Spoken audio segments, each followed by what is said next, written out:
¿Qué tal? ¿Cómo les va en Perfiles de hoy con el doctor Jorge Mosset Iturraspe? Bueno, hablar de la trayectoria de Jorge Mosset Iturraspe sería larguísimo para la introducción de un programa, desde el mundo de la abogacía, la Academia del Derecho, la docencia en la universidad, la participación en institutos nacionales, internacionales, ciudadano ilustre de Santa Fe, honoris causa de la Universidad Nacional del Litoral. Pero me parece que hoy en día, frente a lo devaluado que están algunos términos, me parece que hay un término que incluso supera al del profesor, que es el del maestro.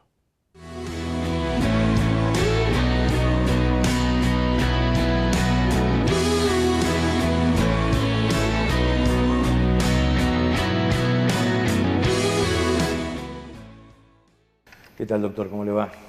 Pero muy bien. Un gusto tenerlo aquí. Yo también me siento feliz en este ámbito, en este queridísimo paraninfo de mi universidad. ¿Su primera o segunda casa? Yo siempre digo que es mi primera casa intelectual. Ajá. Después está la casa familiar, con mi mujer, mis hijos, mis bisnietos. Ajá. Mis nietos, 19, y ahora 3 bisnietos. Ajá. O sea, una familia importante por lo menos el número. ¿Y su infancia cómo fue, doctor? Mi infancia transcurrió, para decirlo con mucha sensatez, en un estudio jurídico. Porque mi padre era abogado, Mario Mosset Iturraspe, y tenía el estudio en nuestra casa de la calle Moreno, donde yo tengo el estudio ahora, 2664. Y a la mañana y a la tarde tenía 4 abogados, entraban y salían clientes, era aquello un verdadero caos para vivir, ¿no? Mi madre se refugiaba en la parte alta de la casa y solo bajaba para el almuerzo y la cena. Entonces, cuando yo pude, ya recibido de bachiller, tomar una decisión, opté por irme a vivir a la casa de mis tías Mosset. Eran 3 señoritas, como se decía entonces, solteronas, Rosa, Sara y Otilia, que vivían con 2 personas de servicio en San Jerónimo 1855, y por supuesto la llegada de este sobrino, inquilino, un acontecimiento muy recordado. Y allí estudié toda la carrera de abogacía, que la hice en 2 años y medio, ayudado por mis tías. Yo empezaba a estudiar a las 8 de la mañana. Entonces le decía a la mayor Rosa, a las 9 te apareces y me vas a leer durante 2 horas. Rosa me leía durante 2 horas, hasta las 11. A las 11 se retiraba y venía la segunda por edad, Sara. Otras 2 horas hasta la 1, que suspendía para almorzar. Y a la tarde aparecía Otilia. Al decir, tenía 3 lectoras que complementaban mi tarea. Yo siempre fui un poco corto de vista y entonces me venía bien que me leyeran. Ajá. ¿Y la vocación por la abogacía fue más personal o hereditaria? Hereditaria. Mi abuelo era procurador nacional. Ajá. Mi abuelo Ulises Mosset. Mi padre era abogado. Toda su vida sintió esta profunda vocación de abogado, que la mezcló un poco con la actuación política. Fue 3 veces diputado nacional de la Democracia Progresista, un viejo partido que fundó Lisandro de la Torre, hoy casi desaparecido. Entonces yo en mi casa mamé esta relación con los clientes. Cuando era chiquito, 4, 5, 6 años, me escondía debajo del escritorio a escuchar las conversaciones que tenía mi padre o sus socios con los clientes. Siempre pensé que iba a ser abogado. Y como mi padre hacía derecho público, fue profesor de público provincial aquí en la facultad y de ética, yo decidí hacer derecho privado. Siempre me gustaron los contratos y después la responsabilidad por daños. Y esa fue mi vocación hasta mi jubilación hace 2 años apenas, con muchos alumnos, con muchos libros. ¿Y esa vocación por la profesión compitió o no alguna vez con la del docente? Sí, compitió. ¿Sí? El año 65, 66, me ofrecieron ser profesor de dedicación exclusiva. Full time auténtico, riguroso. Y entonces dejé la profesión que ya mi padre estaba grande, ya trabajaba poco, y me dediqué a la dedicación exclusiva, me dediqué a ser profesor con esta mayor dedicación. Dice mi mujer, que es la que ha contado mis obras, que he escrito 82 libros. 82. Son muchos libros. Sí, muchos. Claro, en más de 50 años de labor. Yo veraneaba en Torres, Brasil, en esa época con mi familia. Pero me llevaba la máquina de escribir y me llevaba algunos libros para inspiración y me llevaba las anotaciones y me escribía varios capítulos de mis libros en Torres, en vacaciones. Era una vocación muy grande. La del docente. La de docente y la de escribir temas de derecho. Y después dar conferencias y jornadas y salir a recorrer el país. Lo hice muchos años. En los últimos años lo hice en compañía de Ricardo Lorenzetti, de Miguel Piedecasas. Yo recuerdo que cuando salía con Lorenzetti yo lo presentaba, ¿no? Y decía, van a conocer ustedes a un profesor muy especial, un gran expositor, un hombre de extraordinaria memoria, de una cultura jurídica fuerte, que contra lo que ustedes pueden pensar, no nació en una ciudad de vocación literaria o jurídica, nació en Rafaela. Sí. Y Rafaela no es un centro, no era un centro ideal para la formación. Al punto que Ricardo, cuando se recibió de abogado, con sus primeros honorarios puso una librería jurídica, a la que no concurría nadie, pienso yo, y él leía todo el día en esa librería jurídica, esperaba ahí sus clientes. Y lo mismo con Piedecasas después, ¿no? Miguel fue un compañero increíble en las giras. Ya he suspendido un poco las giras, por ahí las hago, pero tengo que cuidar la salud de mi mujer y de mis nietos, y entonces he reducido un poco esa actividad. Me imagino miles de alumnos han pasado por las aulas, ¿no? Miles. Donde voy aparecen alumnos. Aquí por calle San Martín, que me gusta caminar, doctor se acuerda, yo fui su alumno el 64, el 80, el 70, el 60, 56. Miles de alumnos. ¿Y qué dejan miles de alumnos en la vida de uno? Y significan mucho porque yo dedicaba mucho tiempo a los exámenes. Los tomaba con un doctor Politi, que fue camarista de la justicia civil. Empezábamos a las 8 de la mañana y sin parar hasta las 8 de la noche. Dejábamos una hora para almorzar, primero salía Politi, después salía yo. Bueno, tomar exámenes fue una tarea tremenda. Yo siempre lo hice. Tremenda y exigente para los alumnos. Exigente para yo era exigente. Sí, hay alumnos que han pedido 7, 8, 9 veces contratos. Tengo un amigo en una ciudad de la provincia de Buenos Aires que tiene una placa que dice fulano, 10 veces aplazado en contrato por el doctor Mosset. Y esto lo hace para demostrar su sapienza, en contrato. ¿Y por qué dice que es un amigo? Y porque dice que es un amigo. Y cuando voy, espera siempre con algún regalo. Yo era exigente. Con los años me he puesto a juzgar si esa exigencia era razonable o no. Pienso que no era injusto, que lo que pasa es que yo pretendía que aprendieran la materia. Y cuando el alumno no había aprendido la materia o la había rendido mal, me sonreía para oponerme a la conducta del doctor Brevia, que era muy duro al despedir a los alumnos aplazados. Y le decía, mi amigo va a tener que volver, lo vamos a recibir con mucha alegría. Muy duro para él. Y así eran mis aplazados, ¿no? Pero me gustó mucho la docencia, la hice con cariño. ¿Es cierto que usted sufría asma y que se terminaba cuando ingresaba al aula? ¿Cómo fue eso? Yo iba en auto, siempre iba en auto a la facultad, me lo prestaba mi papá primero y después compré.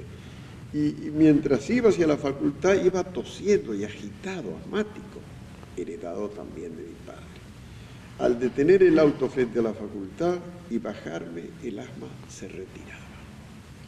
Cuando volvía a dar las clases, retornaba el asma. Qué notable, ¿no? La fuerza de voluntad. Jamás interrumpí una clase por un ataque asmático. Los ataques asmáticos son muy serios y muy bravos, ¿no? Yo estuve 2 o 3 veces a la muerte, a los 40, 40 y tantos años, que es cuando el asma es más cruel. Ahora no, ahora hace más de 20 años que no me visita, afortunadamente. Respiro bien, no hago ejercicio ya, pero Bueno, Y, son recuerdos muy y, lindos de la vida. o sea, de volver a nacer, ¿otra vez elegiría la docencia? Sí, sí, ¿Sí? sí. Elegiría la docencia, elegiría la profesión de abogado. Yo la ejercí con intensidad. Fui muchos años abogado de la empresa de ferrocarriles. Ujú. Porque cuando vino la revolución, el año 55, mi padre me dijo, bueno, estoy en condiciones de ofrecerte algún cargo. ¿No te gustaría ser miembro de la Justicia Federal? No. Abogado de los ferrocarriles, eso me gusta. Y fui desde el 55 hasta casi el 80 abogado de los ferrocarriles. Ajá. Por lo menos 69, 70. Y me gustaba lo que hacía. Me gustaba el trato con los ferroviarios, me gustaban los informes que presentaba la empresa. Siempre fui meticuloso, ¿no? Después ya renuncié a los ferrocarriles y bueno, y ejercí la profesión con más liviandad, hasta que me jubilé hace apenas dos o tres años. Ya por la edad no puede dar clases.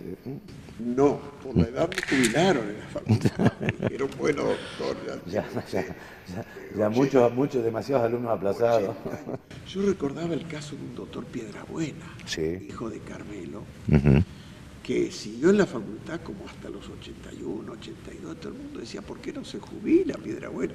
Y a mí después me pasó lo mismo, no me quería jubilar, pero me pareció que era razonable. Una pequeña pausa, después me gustaría preguntar si no siente por allí impotencia de creer en los ideales del derecho, si estos ideales del derecho chocan con la realidad. ¿Parece bien? Enseguida volvemos.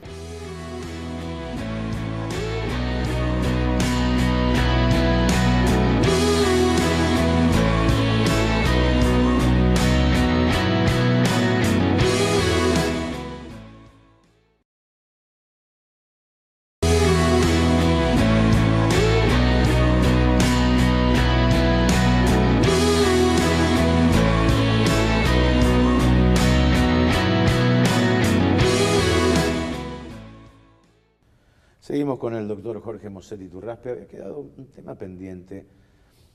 Digamos, usted es un maestro del derecho y sobre todo preocupado en la filosofía del derecho también, ¿no? La esencia. Y frente a un país que tiene tanto desapego a la ley, ¿qué siente usted? O sea, una cosa es la teoría, los libros, lo que está bien y lo que está mal, y otra cosa es la realidad, ¿no? Sí. ¿Siente algún grado de impotencia frente a eso? Sí, yo creo que se exagera un poco la cosa. ¿Sí? Se exagera un poco, pero la verdad es que estos tiempos que vivimos son tiempos donde algunos temas son enfocados con ligereza. Y hoy día a la gente, al común de la gente, incluso a algunos estudiantes de Derecho, no les interesa una preparación seria, no les interesa conocer bien el orden jurídico y conocer las leyes fundamentales. Esto en el hombre común puede parecer razonable porque no es un estudiante de Derecho, pero en los abogados resulta más difícil de admitir, ¿no? A mí me cuentan gente que está intensamente en la profesión o jueces, que es notable la cantidad de abogados mal preparados que llegan al ejercicio de la profesión, a los tribunales, a actuar como abogados patrocinantes o apoderados. Y esto no está bien, ¿no? Da la impresión de que el rigor jurídico, el rigor científico, el rigor de los estudios ha aflojado muchísimo estos últimos años. No son este ni el anterior, yo diría, sin exagerar, de 20 años a esta parte o de 15 años a esta parte. ¿Y del ciudadano común y el desapego de la ley? Usted me dijo una vez, yo siempre recuerdo una idea que usted transmitió. Toda sociedad se refleja en su tránsito. ¿Sí? O parte de la sociedad se refleja en el tránsito, en la calle. Sí, sí, sí. Y en la calle, nuestro tránsito y comportamiento en la calle es caótico. Es caótico. Caótico. ¿No? Entonces, ¿qué nos pasa a los argentinos? O sea, ¿por qué un país al margen de la ley, como alguna vez escribió don Carlos Nino en su obra? ¿Por qué? Sí. Somos rebeldes. El argentino es, en términos generales, un rebelde. Un hombre que no quiere someterse a los ordenamientos. En esto del tránsito es evidente.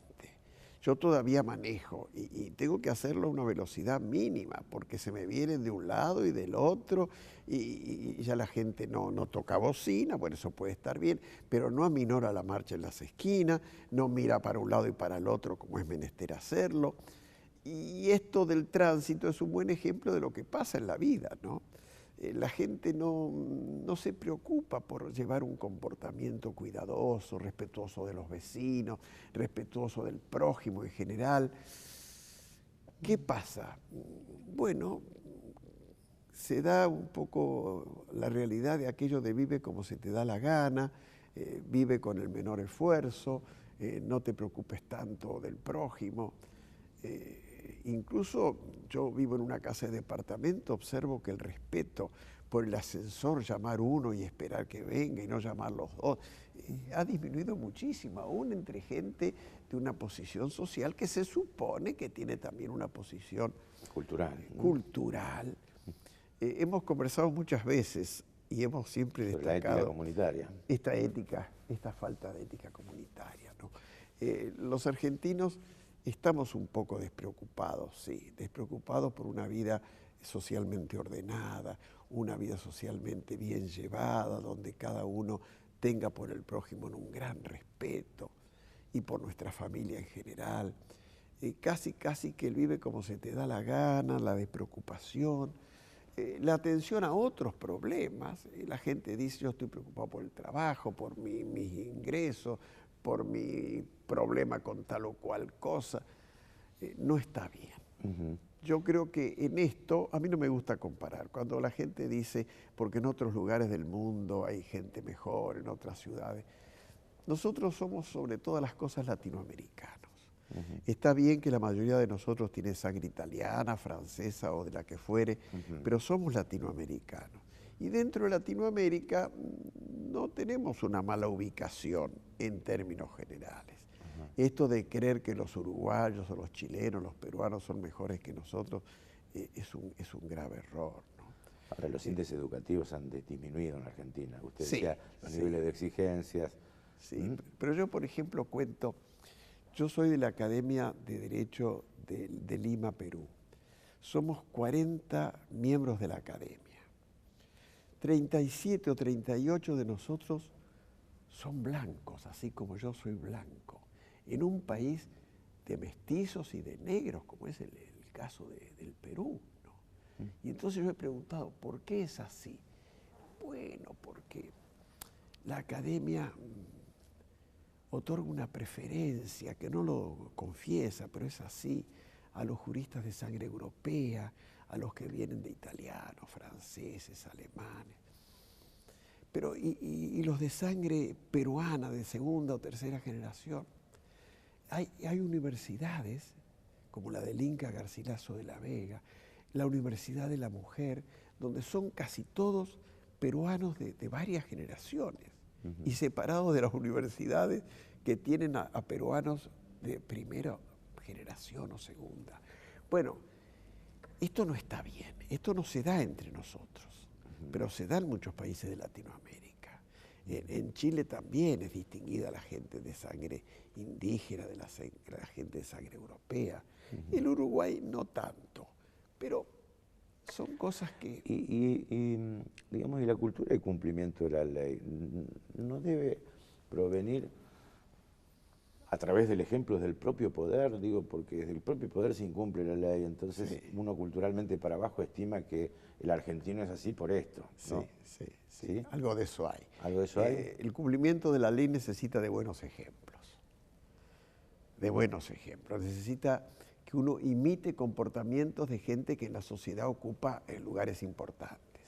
Y si las autoridades violan con frecuencia el orden jurídico, se desinteresan del cumplimiento estricto de leyes, decretos, reglamentos, ordenanzas, ¿qué le queda al hombre común? ¿No es cierto? El hombre común dice, bueno, pero si ellos lo hacen así, ¿por qué se me va a exigir más a mí, que soy un ciudadano cualquiera? En eso los argentinos somos un poco distantes a un riguroso cumplimiento de la ley. Somos un poco partidarios de vivir como se nos da la gana, y eso no está bien. Yo creo que eso pasa en todo el país, no es un privilegio de las provincias ni tampoco de la ciudad de Buenos Aires. Pero no nos facilita el vivir, porque el vivir se facilita si todo el mundo es respetuoso del ordenamiento del país. Y entre nosotros no hay ese respeto. ¿Y qué dejó su experiencia política, doctor? ¿Que se podían cambiar las cosas o no? Bueno, yo en una época creí que mi vocación estaba en el ejercicio del quehacer político. Mi padre era un político, como le he contado, mis primeros años de afiliado demócrata progresista, mis vinculaciones con gente relacionada con Lisandro de la Torre, como Horacio Tedi, Camilo Muniagurri, entre nosotros Luciano Molinas.